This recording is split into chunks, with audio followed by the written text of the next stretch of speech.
Les fées de Saldo.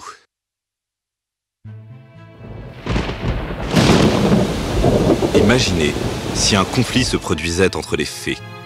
Cette histoire parle de la vicieuse bataille des êtres enchantés qui cédèrent à leur arrogance et rejetèrent l'équilibre d'une ville appelée Saldo.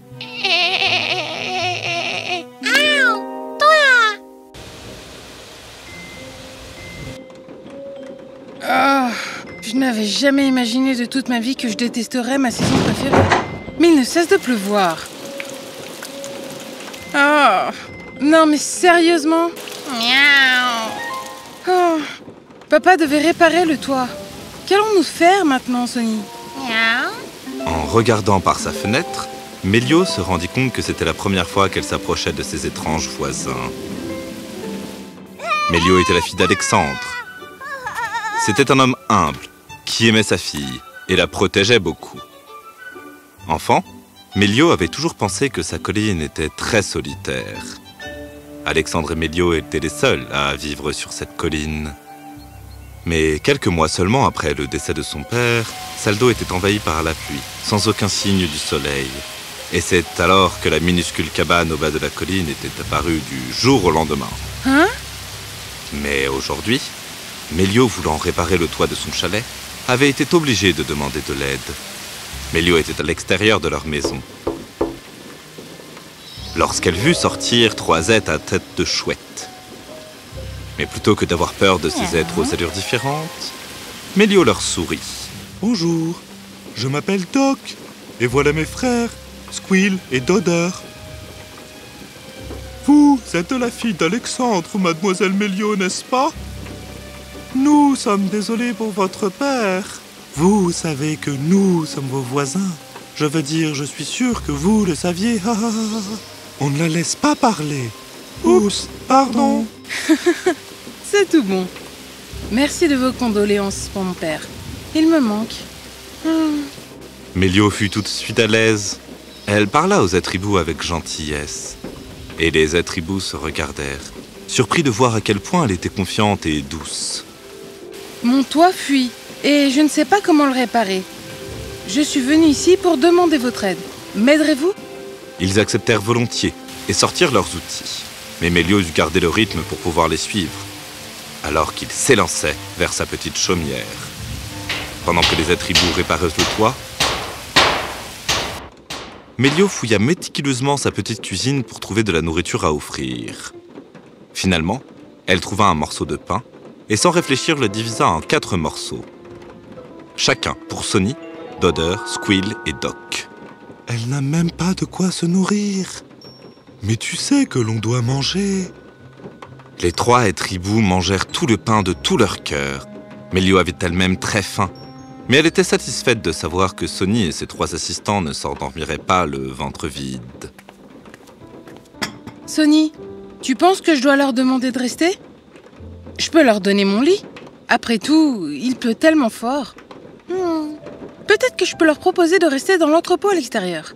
Ah, Sony, tu es toujours aussi douée pour les conseils. Mélio insista pour que les êtres hiboux restent dans l'entrepôt, à côté au cottage. Cette douce enfant avait non seulement respectueusement invité ses voisins, mais leur avait donné toute la nourriture qu'elle avait et un abri pour la nuit. Ils hochèrent la tête et partirent pour aller dans l'entrepôt. Alors que Mélio retournait à la cuisine, elle fut surprise de trouver 2 tranches de pain frais sur la table. Comment ai-je oublié ça? Mélio mangea un demi-pain et conserva le reste pour ses convives. Elle était heureuse d'avoir maintenant de la nourriture à offrir pour le petit déjeuner. Alors que Mélio sortait fermer la porte de sa chaumière, une autre surprise l'attendait. Un panier de fils de mousseline et une aiguille. Peut-être que mes aideurs ont laissé ça ici. Ils portent des vêtements déchirés.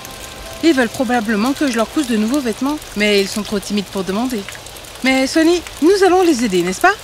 Tout comme ils nous ont aidés. Mélio resta éveillée toute la nuit à confectionner des vêtements avec le fil de mousseline.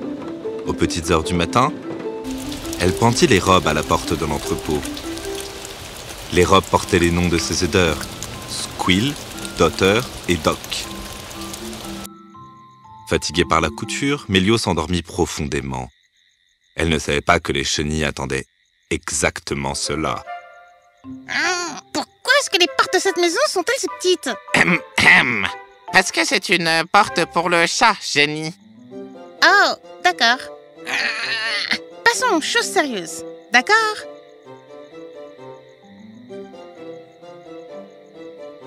Méliot, tu as bien fait.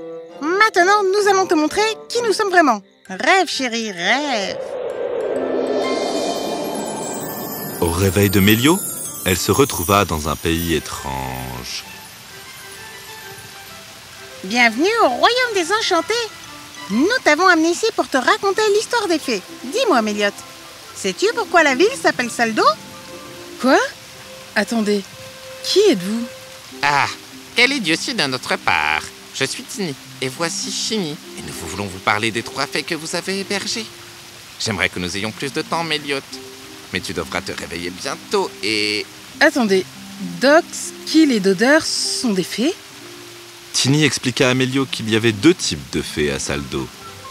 Sunny, c'est les fées du soleil, et Marsh, ce sont les fées des eaux.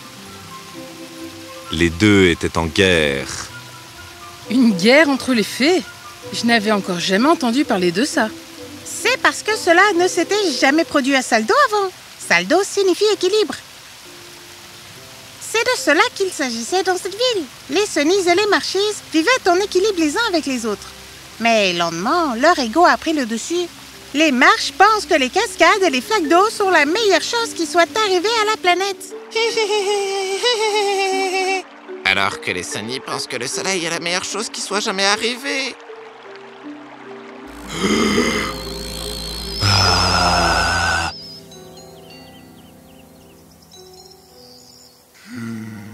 Mais les 2 ne sont-ils pas tout aussi importants? C'est ce qui maintient l'équilibre, non seulement sur la ville, mais aussi sur toute la planète. Exactement. Mais il semble l'avoir oublié. C'est l'équilibre notre corps et notre esprit en bonne santé. Le déséquilibre conduit à de nombreuses émotions imprudentes, comme l'ego, qui gâte maintenant la ville de Saldo. Pourquoi pensez-vous que nous n'avons pas vu le soleil depuis des mois maintenant? Les marches bloquent le soleil. Tini et Chini expliquèrent pourquoi Dodder, Squill et Doc leur ressemblaient. C'est le vent d'ouest. Elle errait déguisée en corbeau majestueux. Oh, elle était si belle. Mais Squill, Doc et Dodder se sont moqués d'elle. La reine s'est mise en colère et les a maudits pour qu'ils aient l'air différents des autres. La malédiction ne devrait être brisée que si quelqu'un les traitait avec douceur et sans ego et leur cousait des vêtements par pure admiration. Alors, quand on s'est rendu compte que vous les aviez invités et nourris, il ne restait plus qu'à leur coudre des vêtements avec du fil de mousseline féerique. C'est vous qui avez laissé le panier à ma porte. Chini expliqua que non seulement la générosité de Mélio pouvait aider, mais que Dodder, Doc et Squill aimaient Mélio. Ils pourraient peut-être l'écouter et s'excuser auprès du vent de l'Ouest. Ils doivent avoir reçu les vêtements maintenant. Et dès que leur malédiction brisera, les 3 Sunnies poursuivront à nouveau le vent d'ouest. Nous pouvons vous y emmener maintenant. Mélio hocha la tête et était déterminé à rétablir l'équilibre à Saldo. Chini et Tini emmêlèrent Mélio vers le pré où Westwind avait été capturé par les 3 Sunnies. Stop! Mélio, que faites-vous ici? Le vent d'ouest est dangereux. Cheni, emmène-la. C'est vous qui l'avez gardée en cage. Ce n'est pas elle qui est en tort ici. Je sais que vous êtes les fées du soleil. Et je sais que vous avez souffert. Mais vous vous êtes moqué d'elle parce qu'elle avait l'air différente. Ce n'était pas vrai. Personne n'est plus important que l'autre. Nous avons tous notre rôle à jouer. Elle a raison. Marshies et Sunny ont cessé de jouer leur rôle. Et regardez ce qui est arrivé à la ville. Vous et le vent d'ouest êtes tous aussi importants. Et votre équilibre est ce qui maintient la planète en bonne santé et heureuse. Dodder, Doc et Squill baissèrent les yeux, honteux de leurs actions. Mélio marcha courageusement vers la cage du corbeau et ouvrit la porte, libérant le corbeau. Le corbeau se transforma en vent d'ouest et s'inclina devant Mélio. Je n'ai jamais connu une telle gentillesse. Vous avez raison. Nous n'avons jamais réalisé que notre inimitié nuisait à la planète. Cette terre est inondée de pluie depuis des mois. Et nous voyons maintenant les dommages que notre ego peut causer. Nous nous excusons auprès de la reine Emilio. J'ordonne aux marchés de débloquer le soleil. Les pluies cessèrent enfin, et le soleil brilla de nouveau sur la ville de Saldo. Mélio fut ramenée en toute sécurité chez elle, où Sonny l'attendait avec impatience. Miaou. Les Marches et les Sunnies rétablirent l'équilibre dans la ville et jurèrent de ne jamais laisser leurs égos entraver leurs devoirs envers les humains. Mais il se souvint toujours de l'humaine qui aida à combler le fossé avec sa générosité et son amour. Au secours! Au secours! Au secours! Miaou.